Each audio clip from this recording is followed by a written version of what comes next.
The Stihl GTA26 pruner, or mini chainsaw, whatever you want to call it. It's been on the market for a few years. Seems like every brand has one now. I haven't tried the Stihl version yet. I've tried quite a few of the other cheaper ones, the super cheap ones. Stihl sent this one out for me to have a go of. Plenty to cut around here. I'm going to do a couple of videos on this thing. I'll do a more in-depth review of it. Yeah, I feel like every brand has one of these now. Stihl, I believe, were the first or one of the first. I'm going to make some more in-depth videos on it, but I just want to give you a quick look at my first impressions of using it. We will be wearing appropriate PPE for this. So these are the sorts of scenarios where I feel like these things could come in handy. This has got a bit of girth to it. Like I said, straight in, let's go. Might go that little one first, get it out of the way.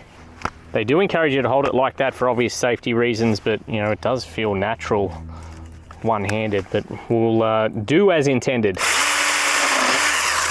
Like butter. Let's go something a little thicker.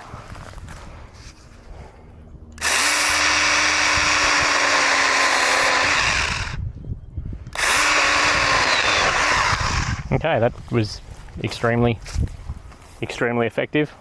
We will try a couple of different plants to see how it gets through it.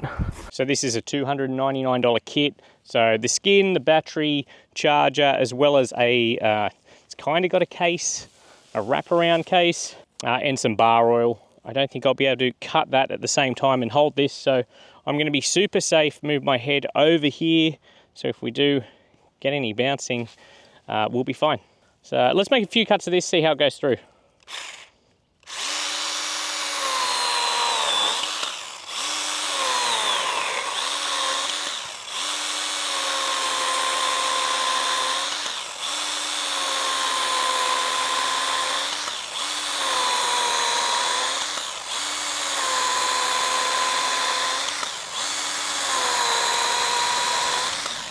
Super easy, that goes through like butter. Have a look at those. We're gonna have to find something a bit harder, I think. Maybe this is a bit soft. Yeah, don't need to really put any pressure on it at all. The tool does all the work. Again, this may be a little bit soft.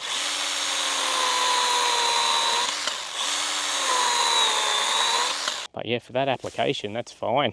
This is the other sort of thing you can do, prune around a tree.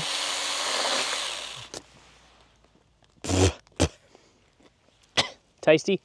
I think this is a bit soft. Let's go test it on something a little bit more challenging, maybe. Come on, Megs. Where'd they go? Come on. We found a large gum tree branch that has dropped on our, what's it called? Root zone septic. The septic system. So it needs to be cleared. Interestingly enough, I want to do a video on this, but these are a reed system that cleans it's our septic system. So we'll start with some little ones. Oh. That was quite old, that wood.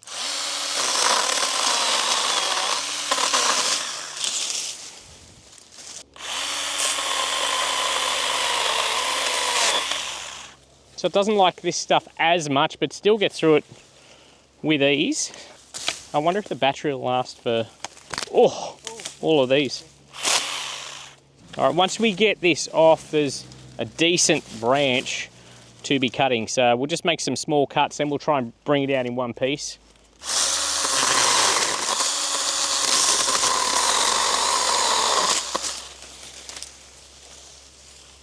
That's where this thing can shine. You've got pretty good access with it. A girthy one here.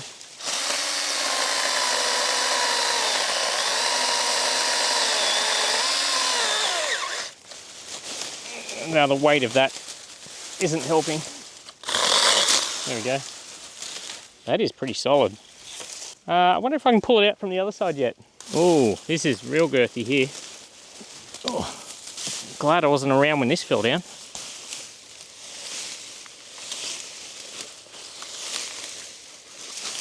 Okay.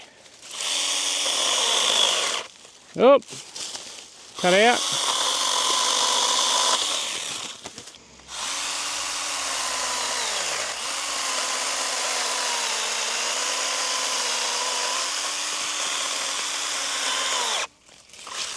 It's just binding on it.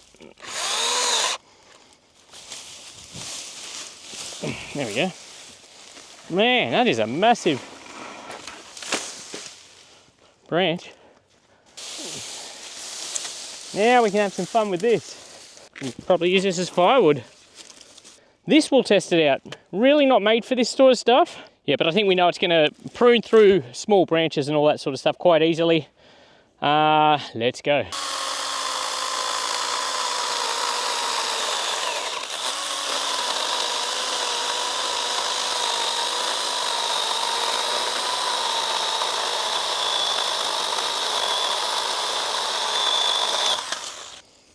That's not bad. That's about 100 mil. 100 mil of girth right there. Again, not intended in my eyes for this sort of stuff. Going to be a lot easier with just a normal chainsaw. But in a pinch,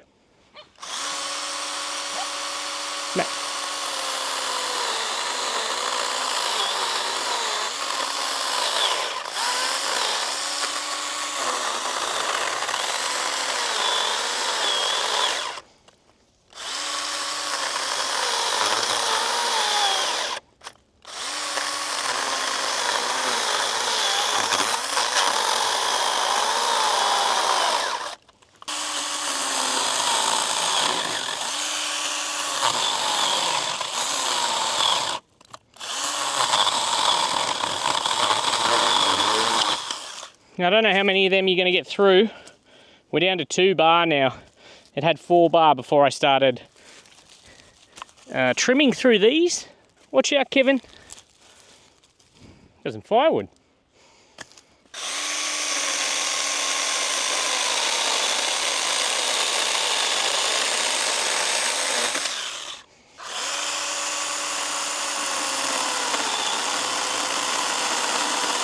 Out of the way.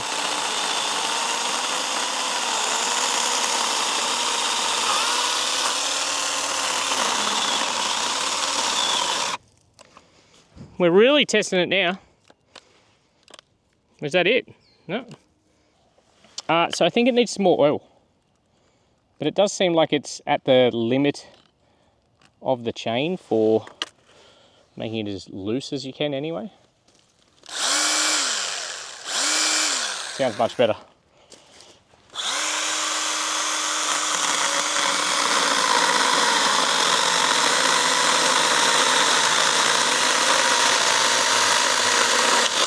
So I would say keep your oil by the ready for you.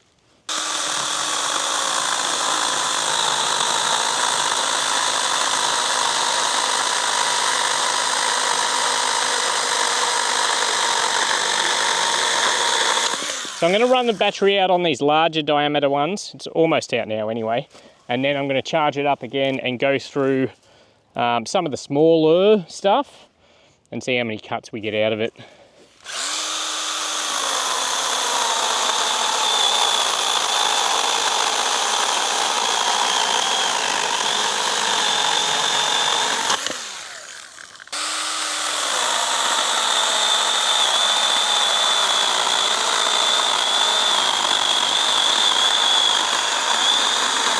Sounds like we're just about at the end.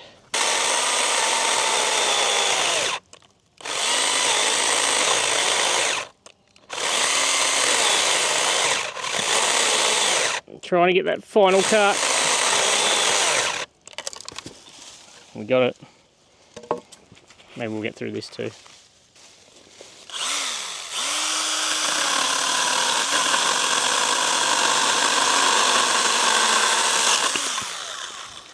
We're still going.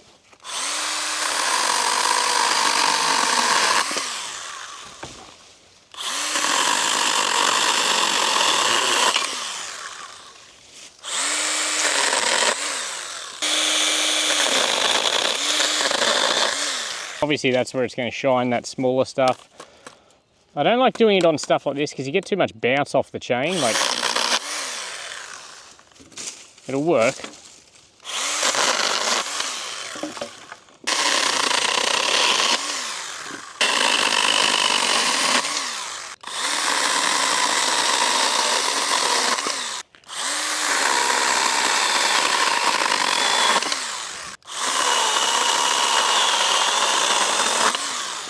Yeah, so for little things like this, like if we're cutting up branches like this, it'll come in handy.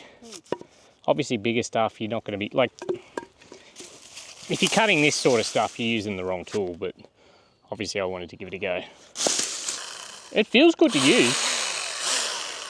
The safety's easy, got left and right-handed options. Feels good in the hand, feels like quality. It is a $299 kit, so you would expect it to feel like quality, and it does.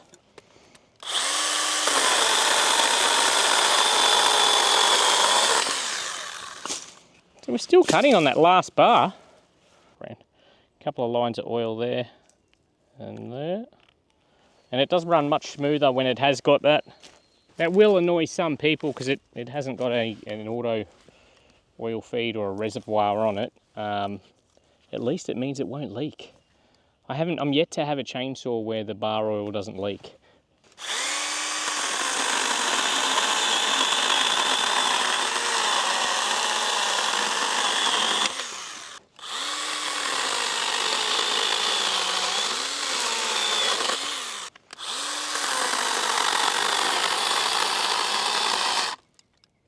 Oh, is that it? I think we're done. Nope. All right, that's the battery done. I'm gonna go charge it up again, and then I'm gonna chew up a bunch of smaller stuff. Definitely, like any battery tool, rips into the runtime when it's under full load for extended periods of time, doing that sort of stuff. But the little cuts seem to get quite a few.